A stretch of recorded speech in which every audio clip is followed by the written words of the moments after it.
Welcome back for another deep dive. This time, we're getting into some seriously fascinating stuff.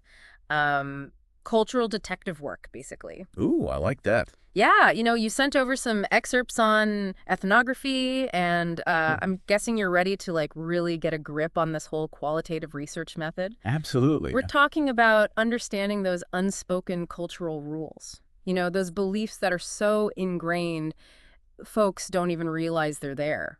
Yeah, ethnography is about way more than just observing. It's about really grasping like the meaning that people attach to their actions, their rituals, even the objects all around them. Okay, I'm already hooked. But before we get too deep into ethnography, let's zoom out for a sec and talk about qualitative research as a whole. Okay.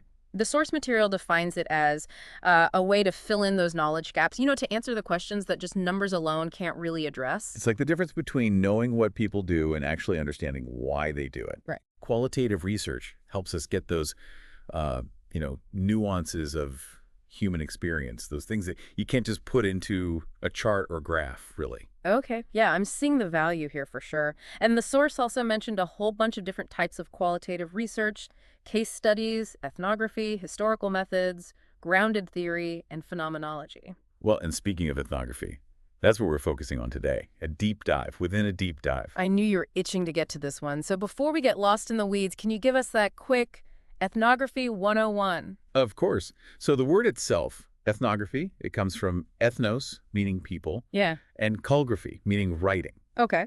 Basically, it's about writing about people, writing about cultures, but it's not just armchair anthropology, right? You're immersing yourself in the culture you're studying, becoming a participant observer. So you're not just popping in for an afternoon. This is like serious commitment, right?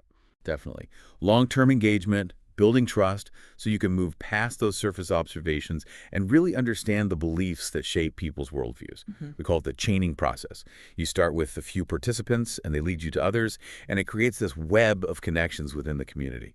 Fascinating. Now, the source mentions some specific jargon that ethnographers use. I think we could do a quick jargon decoder session. Absolutely. Let's start with symbols. Think of these as anything that carries cultural meaning: clothing, food, rituals, even technology. Ethnographers try to understand what these symbols represent within a given culture.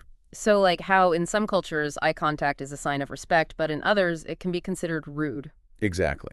And those symbols don't just exist in isolation. That leads us to cultural patterning. It's the idea that meaning comes from how those symbols relate to each other, the overall tapestry of cultural meaning. And this leads us to a concept that I find particularly intriguing: tacit knowledge. It's the kind of knowledge that's so deeply embedded in a culture that people rarely even talk about it. Ooh, interesting. So, like those unwritten rules, everyone just seems to know, but no one ever actually teaches you, right? Precisely. Remember that time you visited that country where everyone took their shoes off before entering a home? That's tacit knowledge in action. And to really understand it, ethnographers have to look beyond just words. They have to really observe behavior, subtle cues, all of that. That makes sense. So we've got symbols, patterns, and this hidden tacit knowledge. What was that last term? Situational reduction. Ah, yes. This is where ethnographers really zoom in. They believe that social structures, even large-scale ones, emerge from the countless small interactions happening between people every day. It's about observing those micro-interactions to understand the larger social dynamics at play. So instead of trying to understand a culture from like a bird's eye view, you're looking at it from the ground up. Exactly. By examining those everyday moments, you can start to piece together how cultural norms and values are created and reinforced. I love that idea. Finding the big picture in the smallest details. And that's what makes ethnography so compelling.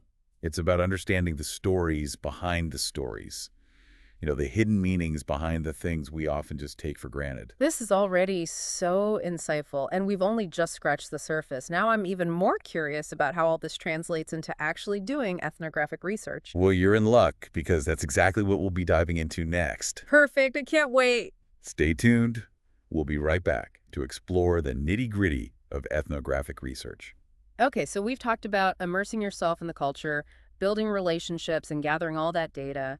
What happens next? You've got notebooks overflowing, tons of recordings. I mean, how do you even start making sense of it all? That's where the real detective work comes in. We call it data analysis. And it's basically where you go through all those observations, the interview transcripts, the recordings, and you look for those patterns and themes that reveal like the deeper meaning of what you've seen and heard. Yeah, that sounds like a huge undertaking. Almost like putting together a giant jigsaw puzzle, but without the picture on the box. That's a great way to put it. You're looking for those connecting pieces, those aha moments, where those seemingly random observations suddenly click into place and reveal a larger cultural pattern. And is the goal of this analysis to ultimately develop a theory, like a way to explain what makes the culture tick? Exactly. You're trying to answer those why questions. Why do people in this culture behave the way they do? What are the underlying beliefs and values that shape their actions and interactions? And how does their history influence their present-day lives? So it's not just about describing what you've observed, it's about explaining the meaning behind it all. Exactly. Remember that idea of tacit knowledge we talked about earlier? Well, data analysis is where you start to dig up those unspoken rules, those cultural assumptions that are so ingrained that they influence everything from how people greet each other to how they make decisions. It's like you're not just observing, you're trying to decode the culture's operating system. You got it. And it's not just about coming up with a theory that makes sense to you as the researcher, right? Yeah. You have to make sure your interpretations make sense to the people you've been studying. So it's not about forcing your own outsider perspective on the culture. You're checking your assumptions with the people who live it. Exactly. It's this ongoing dialogue, this reflection. You might take your early findings to the community and ask, hey, does this ring true? Have I captured what it means to be part of this culture? That's so important, making sure that your research is grounded in the actual lived experiences of the people. For sure. And that feedback, it can be incredibly valuable. It helps you refine your theory, maybe identify some blind spots, and ultimately create a more nuanced and accurate picture of the culture.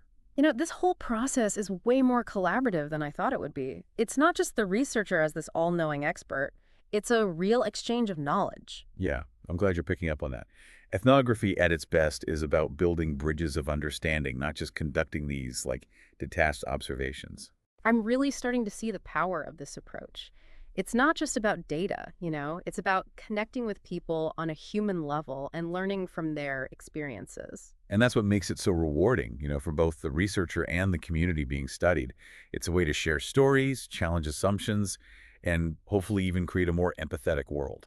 This has been a really eye-opening deep dive into ethnography. We've covered so much, from choosing a culture to study to that complex data analysis and theory building process. I'm definitely inspired to learn more. That's great to hear. And if you're feeling curious, there's a whole world of resources out there. The source material you sent over actually has a fantastic suggested readings and references section with loads of books, articles, even documentaries on ethnography and qualitative research. Ooh, well, consider it added to my reading list. I'm always up for a good intellectual adventure. And who knows, maybe this deep dive will inspire you to do your own research someday. Maybe so. But for now, I'm happy to learn from the experts. This conversation has definitely opened my eyes to the possibilities of this approach. It's not just an academic thing, It's a way to understand the world around us in a whole new way. Couldn't agree more. And speaking of seeing the world in new ways, I think there's one more aspect of ethnography that we should touch on before wrapping up. Oh, I'm intrigued. What else is there? Okay, spill the beans. What's this final piece of the ethnography puzzle? Well, we've talked about how immersive ethnographic research is, how important those relationships are, and that whole rigorous process of data analysis. But there's one more super crucial thing to consider, and it's the impact of the research itself. Like how our findings might be used or interpreted by others. That's part of it, yeah. But I'm also talking about the impact on the community we're studying. We have to remember we're not just passive observers. We're dealing with real people, real lives, real stories. Right, we've talked about respecting those perspectives and making sure what we think makes sense to the people we're learning from. Exactly, and that respect has to go beyond just the research process itself. It's about thinking about the consequences, both good and bad, So it's not just about getting the data and publishing the findings. There are ethical implications too. You got it. So, for example, imagine you're studying a community that's facing some serious challenges, social or economic. How do you make sure your research doesn't reinforce negative stereotypes? Yeah, or even accidentally harm the very people you're trying to understand. Exactly. It's about using your position as a researcher to amplify the voices of that community, to challenge those misconceptions. So not just detached observation, but actually using your research to, like, make a difference. You nailed it. Mm. Ethnography, at its heart, it's about understanding and connecting with people. And that understanding can be a powerful force for promoting empathy, social justice, positive change. This has been such an amazing journey. We started by talking about ethnography as this kind of cultural detective work, but it's so much bigger than that. I know, right? It's about really connecting, challenging our own assumptions, and using what we learn to make the world a better, more understanding place. Beautifully said. And remember, this is really just the start of your exploration into qualitative research. There are so many other fascinating methods out there, each with its own unique way of looking at the complexities of being human. It's true. Case studies, historical methods, grounded theory, phenomenology, the possibilities are endless. They really are. So, never stop exploring. Keep asking those why questions. The world is full of incredible stories waiting to be told and shared. Couldn't agree more. Thank you so much for walking us through this incredible world of ethnography. It's been my absolute pleasure, and thank you for being such a curious listener, really. Remember, the journey of discovery, it never truly ends. And on that note, thanks for joining us on this deep dive into ethnography. We'll catch you next time for another fascinating exploration of knowledge and ideas. Until then, keep learning, keep questioning, and keep diving deep. Thanks for watching. If you found this video helpful, don't forget to give it a thumbs up and share it with your friends. Your support helps us keep creating valuable content like this. And if you haven't already, hit that subscribe button and ring the notification bell so you never miss an update. Join our community for more insights into psychology and personal development. Let's grow and learn together. See you in the next video.